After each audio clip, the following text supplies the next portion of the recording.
So I would say it's basically a framing of the power of consciousness and the power of states in which our selves, and the most actual term we have for that is often the state of our nervous system is operating in.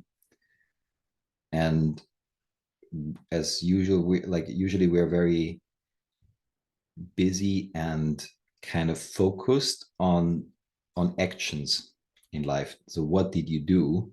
What did you say? What happened that creates a certain effect? So even in healing or in therapy, there's often the questions of what method are you applying? What kind of technique do you use? What did you do so that there was a certain effect that becomes then either measurable or tangible in a person, because you see like the person feels different, or the client, him or herself, feels like, oh, something happened. What did you do? And that is, of course, an interesting research dimension. And there's lots and lots of research on what actually makes healing therapy, whatever frame you want to give it, effective.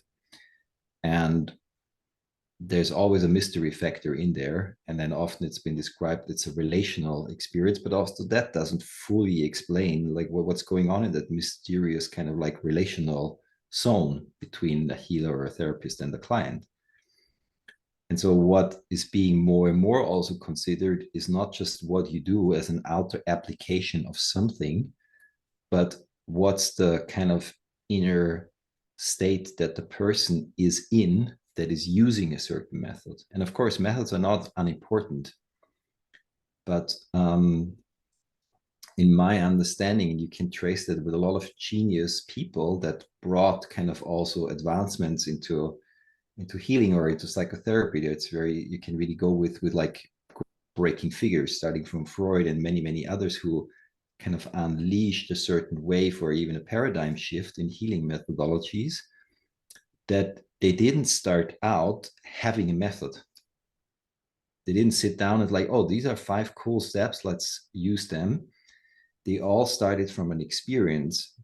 And in the better cases, often the experience was something they understood deeply in themselves. So it became an embodied experience, or an embodied experience of something fundamental in life.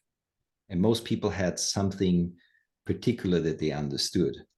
And then out of using that through probably hundreds and thousands of sessions and ways of working with themselves and with clients and with patients and with groups and whatever, often a method emerged, because also often not even the people themselves often were sitting down like watching closely, like, well, what's going on here and what are the deductible steps that can be observed. And then you derive a method out of that in the best cases, again, there are good and not so good cases of this. In the best case, they kind of like still have the flesh and the juice of what's going on there, like in the method. So when somebody trains themselves to use that method, they're still running on a certain wind, or a certain juice starts to run through them through using the steps that make whatever they're doing effective, or more effective than not using that. In some cases, that of course then becomes also, or it can become a rigid application of a technicality or like a mechanistic way of doing like ABC. And even that, sometimes if the method is really good, that works to a certain degree, but it doesn't, I think,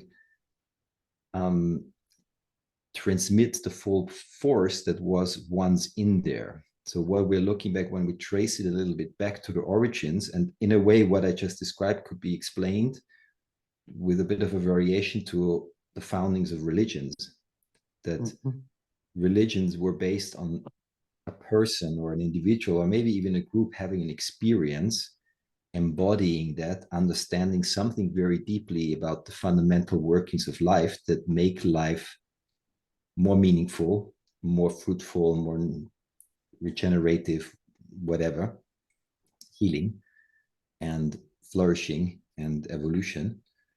and then with time distilling practices and rituals and commandments and all of this so that it can be translated to the next person, to the next generation, and can be handed down over generations. And so you can still see in almost all religious traditions, there's really powerful principle at the essence of the teaching.